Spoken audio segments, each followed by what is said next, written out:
For the functions f of x equals 3 to the x, which is this exponentially growing function over here, and h of x equals 3x plus 3, which is this linear function over here, examine the graph of the linear and exponential functions below. Which of the following statements are true about the functions? Select all that apply.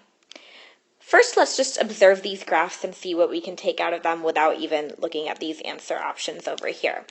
So we've got our linear function and our exponential function. I see 2 points of intersection, 2 points where these graphs meet each other and where those two functions are equal, where the linear equals the exponential function. Below the first meeting point, the linear function seems to have a lower value, seems to be less than the exponential function, because the exponential function doesn't go lower than 0, but the linear keeps going negative. And then above the second point of intersection, the exponential function is growing much faster, so it has a higher value over here than the linear function does, which grows a lot slower. And between these two intersection points, our linear function is greater, has higher value than the exponential function.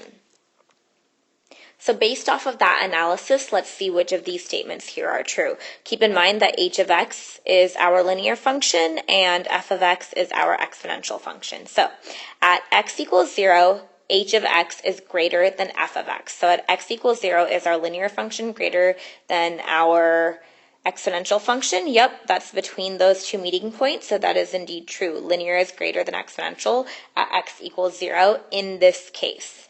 At x equals 2, f of x and h of x are equal. Yep, that was one of our solution points where the two graphs meet each other. So in this case, for these two functions, at x equals 2, f of x and h of x are equal.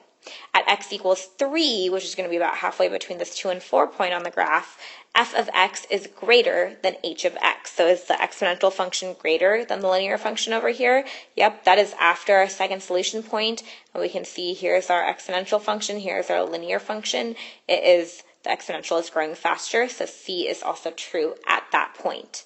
At x equals 4, h of x is greater than f of x. This is after our second intersection or solution point where the exponential function is now greater than the linear function, and it always will be after this certain point. The exponential function always exceeds, when it's growing, the linear function that is also growing. So no, h of x is not greater than f of x at this point of x equals 4. This last one is not true.